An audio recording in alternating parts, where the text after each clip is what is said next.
महाराज कर्तवीर्य, आपका हमारे आश्रम में स्वागत है। हमारे भोजन की व्यवस्था आप नहीं कर पाएंगे।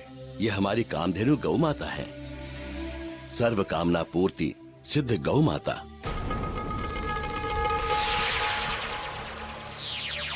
इस दिव्य और विचित्र गाय ने तो क्षण भर में ही हम सबके लिए भोजन तैयार कर दिया।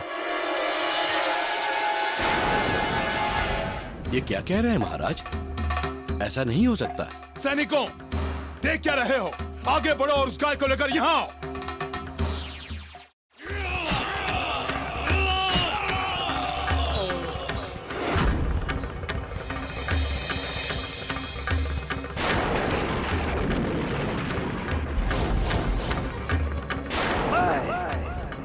ऋषि पुत्र परशुराम, अपने पिता के इस रक्त की सौगंध लेता हूँ कि इस पृथ्वी को क्षत्रिय विहीन कर दूंगा। अपने पिता के इस रक्त की सौगंध लेता हूँ कि इस पृथ्वी को क्षत्रिय विहीन कर दूंगा। ये मेरी अखंड प्रतिज्ञा है। ये मेरी अखंड प्रतिज्ञा है।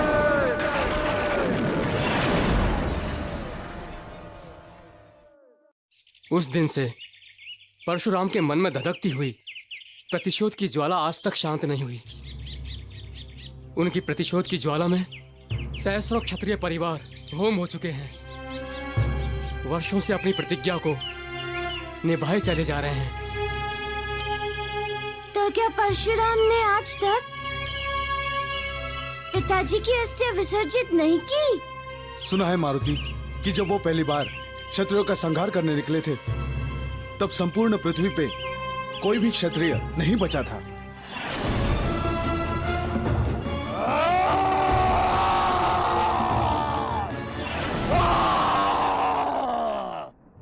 फिर उन्होंने अपना रक्त रंजित फरसा धोकर अपने पिता की अस्थियां गंगा नदी में विसर्जित कर दी। परंतु कुछ क्षत्रिय हमारी तरह भागकर गुफाओं कंदराओं में छिप गए थे।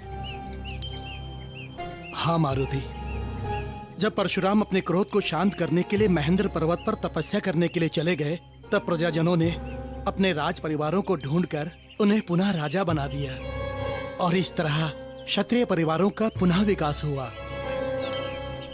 परंतु परशुराम जब तपस्या से उठे और उन्हें ये सब ज्ञात हुआ, तो उनका क्रोध पुनः जाग उठा और उनका फरसा पुनः क्षत्रिय परिवारों का संहार करने के लिए चलने लगा।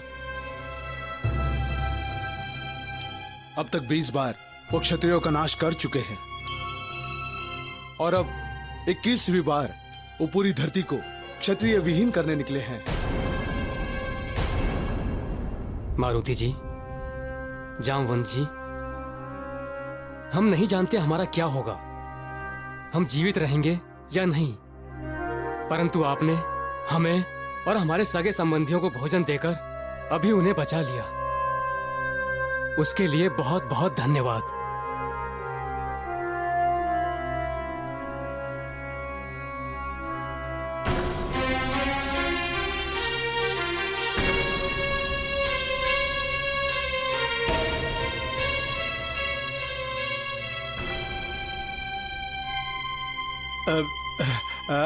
अब आप क्या सोच रहे हैं प्रभु? किसी एक राजा के किए हुए अधर्म का बदला सारी क्षत्रिय जाति से लेना, ये तो अन्याय कर रहा है परशुराम।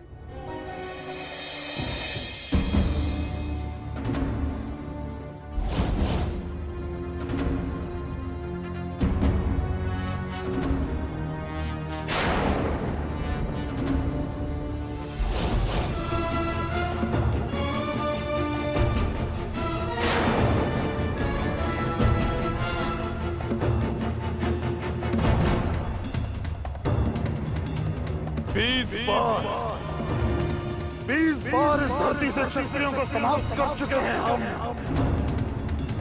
किंतु फिर भी तुम सब छुप कर अपने प्राण बचाने में सफल हो जाते हो। किंतु इस बार अवश्य हमारी सौगंध पूर्ण होगी। एक भी क्षत्रिय नहीं बच पाएगा, एक भी। ये अनुचित ही नहीं अधर्म कर रहा है परशुराम। 21 बार क्षत्रियों का विनाश और उसके भय से सहस्त्र स्त्रियों और बच्चों के जीवन का नरक बन जाना, ये तो पूर्णतः अमानवीय है। किंतु अभी आप क्या करेंगे प्रभु? अभी तो आपको गुरुकुल जाना है। वो ऋषिगण भी स्त्रियों और बच्चों को भोजन देकर अभी आते ही होंगे। दुख के मारों का दुख हरने से बड़ा धर्म कोई और नहीं है काका। इसलिए पहले हमें ये नरसंहार रोकना होगा। प्रभु, इसके लिए तो आपको देवताओं द्वारा दी गई दिव्य शक्तियों का प्रयोग करना होगा। इसलिए इस जगत पर उपकार के लिए आपको शक्ति रूप धारण करना होगा प्रभु, और उस परशुराम को रोकना होगा। उन ऋषिगणों को मैं समझा दूंगा।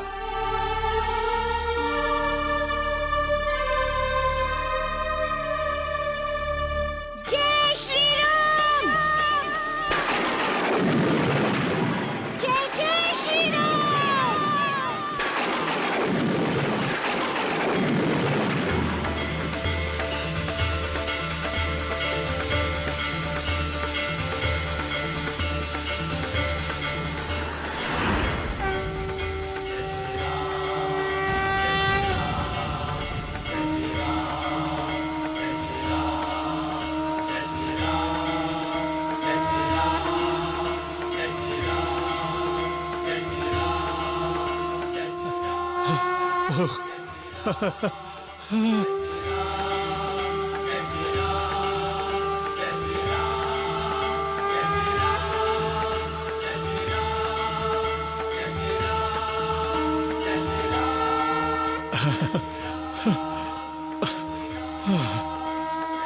जामवन जी, आप यहीं मेरी प्रतीक्षा कीजिए। मैं शीघ्र ही लौट कर आता हूँ। हाँ प्रभु, हाँ।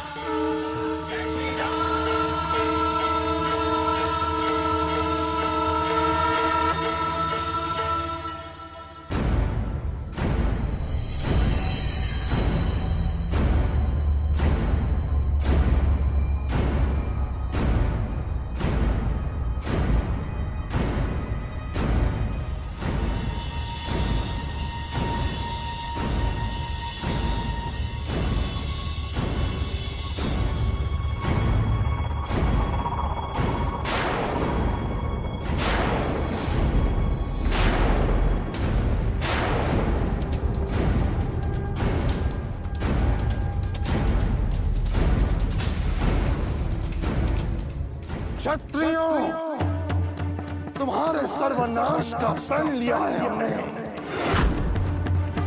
तुम में से कोई नहीं बच पाएगा। जहां जहां छुपोगे वहां घुस घुस के मारेंगे हम, घुस घुस के मारेंगे हम।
ये तो हम सबका विनाश कर देगा। यदि हमें अपने वंश को बचाना है तो भागकर कहीं छुपना ही पड़ेगा। चलो।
महाराज, देख क्या रहे हैं? प्राण बचाकर भागिए यहाँ से, अन्यथा उस परशुराम का परछा हमारे ऊपर भी चल जाएगा।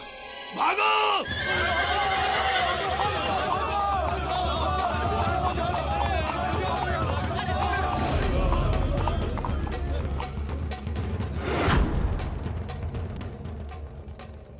परशुराम से बच के नहीं भाग सकते तुम।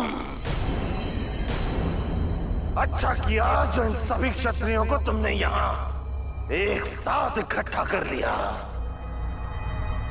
अब इन्हें मारने में हमें अधिक श्रम नहीं करना पड़ेगा। अब तुम्हें भी अपने साथियों के पास पहुंचाने का समय आ गया है। परशुराम के फरसे से कोई नहीं बच पाएगा, कोई नहीं।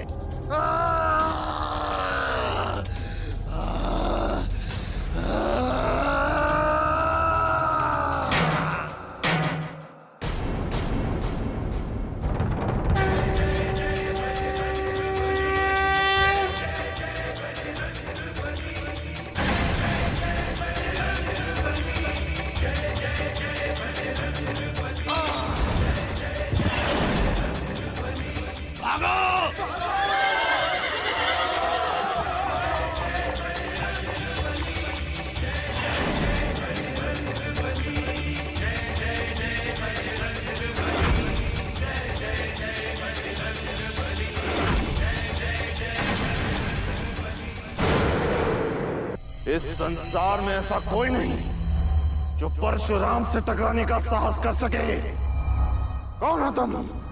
प्रश्न तो मुझे आपसे पूछना चाहिए।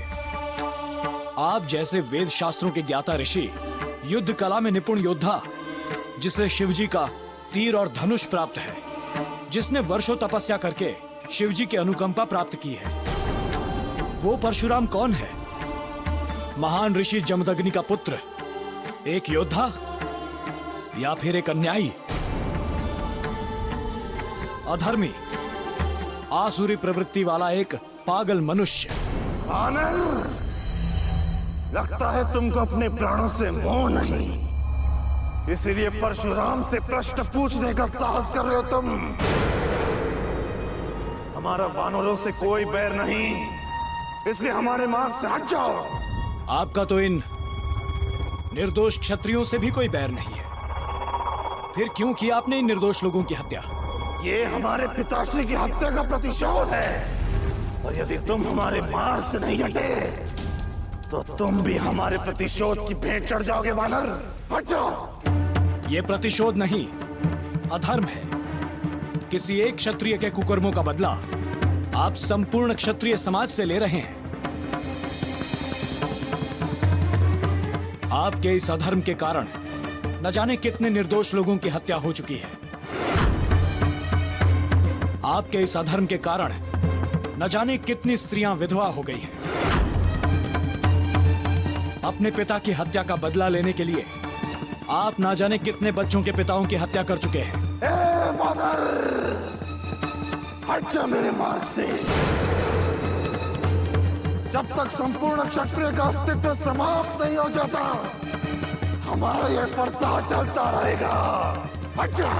मैं भी हर अधर्मी के मार्ग पर तब तक खड़ा रहता हूं जब तक वो अपना अधर्म नहीं छोड़ देता।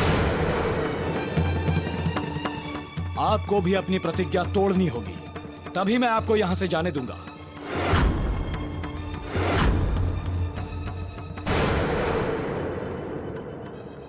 ठीक है, यदि तुझे अपने प्राणों का मोह नहीं तो मरने के लिए तैयार हो जा।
तुम हमसे बच के नहीं जा सकते। हम तुम्हें इस पाताल में भी ढूंढ निकालेंगे। हमें ललकार को तुम छुप नहीं सकते। साहस है तो सामने आओ, सामने आओ।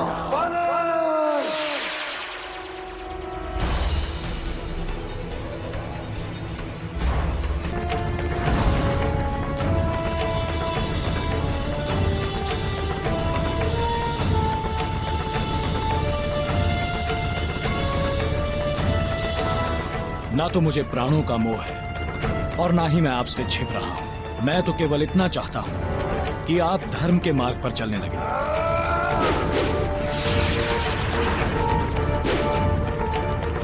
बेकार हो तो क्या?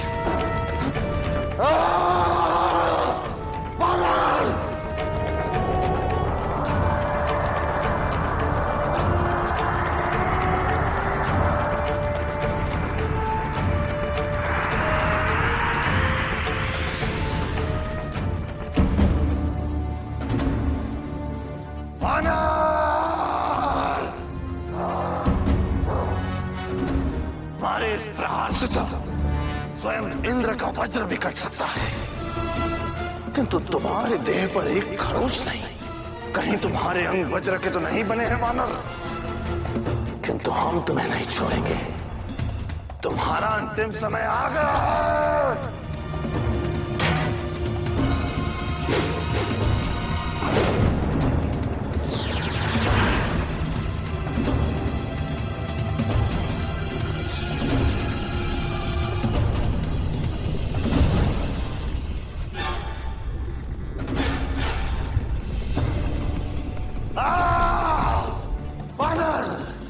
क्षत्रियों को बचाने के लिए तुम्हें भी अपने प्राणों से हाथ धोना पड़ा।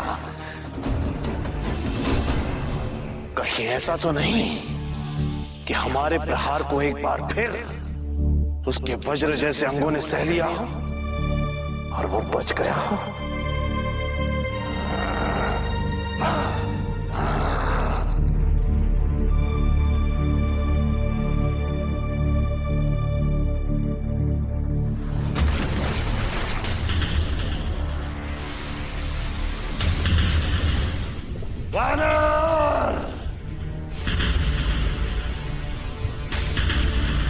हमें लगता है तुम अब भी बच गए होंगे। यदि जीवित हो तो सामने आओ।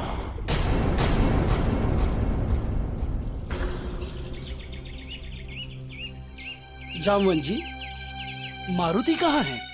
अब हमें गुरुकुल के लिए प्रस्थान करना है। ऋषिवर, मारुति तो अभी कुछ ही समय में आ जाएगा, किंतु अभी सूर्यास्त होने को है और कुछ ही पल में रात्रि हो जाएगी। इसलिए मुझे ऐसा लगता है कि हमें रात्रि में यहीं विश्राम करना चाहिए, ताकि इस तरह से हम उन दुखियारी लोगों की और सेवा करके पुण्य प्राप्त कर लेंगे। हाँ।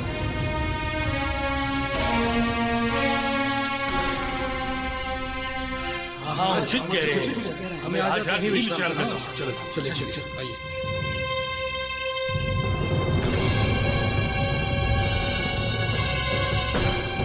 न जाने कब तक आएंगे प्रभु, परशुराम जी को समझाकर।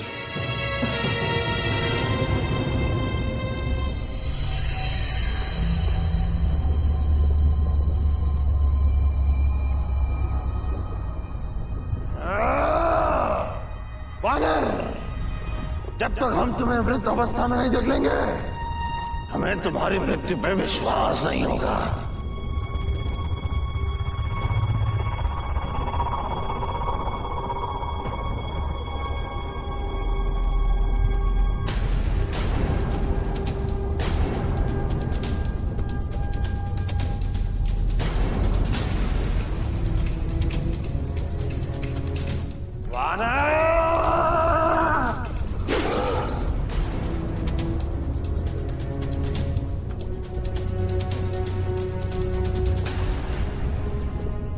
मेरे चरण पकड़कर क्षमा मांगने का समय निकल गया। दुष्ट वानर, तुझे तेरे दुष्कर्मों की क्षमा नहीं मिल सकती, नहीं मिल सकती। क्षमा तो मुझे अवश्य चाहिए वीर शिरोमणि, किंतु उन कार्यों के लिए नहीं जो मैंने अब तक किए हैं, बल्कि उस कार्य के लिए जो मैं अब करने जा रहा हूं। क्या करने जा रहा है तू वानर?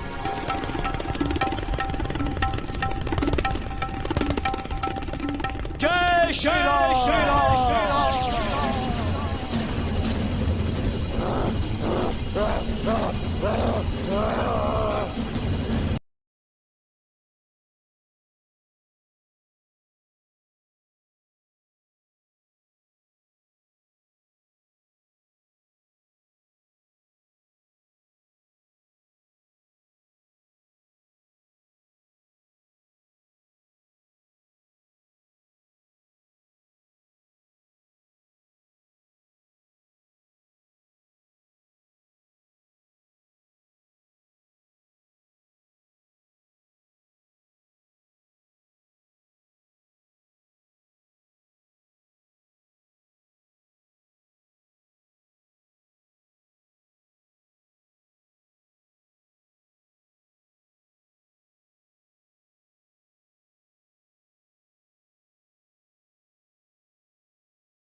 क्षमा करें भार्गव।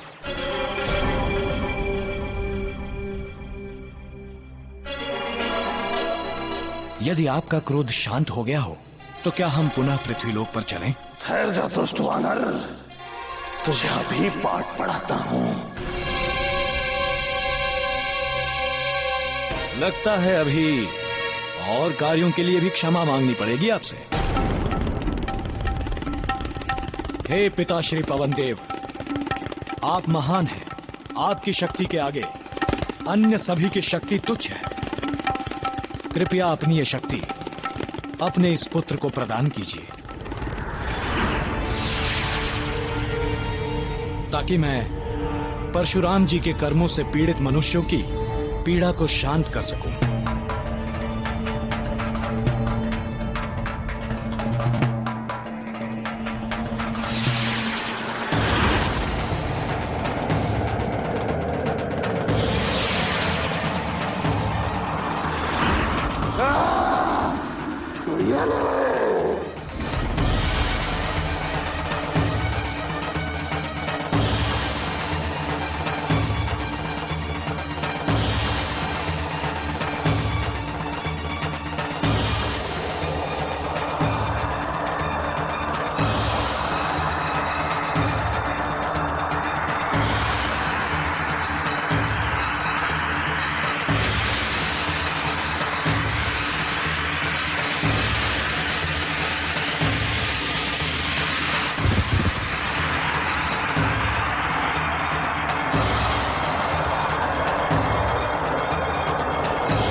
दुष्ट वानर ने मुझे कुरुक्षेत्र पहुंचा दिया। नहीं छोड़ूंगा, नहीं छोड़ूंगा।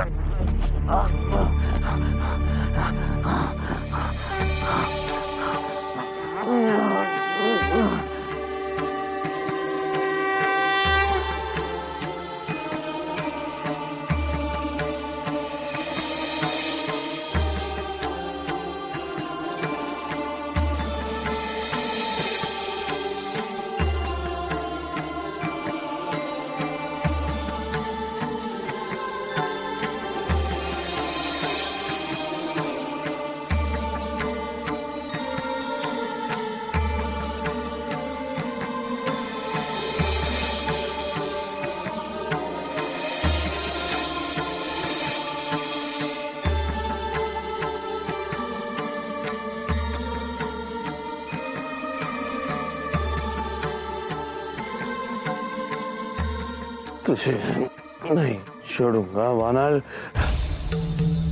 मुझसे युद्ध करके तूने बहुत बड़ी भूल, बहुत बड़ी भूल। बड़े दुख का विषय है आदरणीय कि आपका क्रोध और अहंकार अपनी चरम सीमा को भी पार कर गया है। ये दोनों अब उस स्थान पर पहुंच गए हैं जहां ये सारी ज्ञानेंद्रियों को कुंठित कर देते हैं। मनुष्य की बुद्धि, विवेक दोनों को हर लेते हैं। यहां तक कि अब तो आपको मृत्यु का भी भय नहीं रहा। और जिसे मृत्यु का भय न रह जाए उसे सही मार्ग पर लाना या सही मार्ग दिखाना लगभग असंभव हो जाता है, क्योंकि उसके साथ तो कोई भी तर्क काम नहीं करता। किंतु आप जैसे महापुरुष की ये दशा हुई कैसे?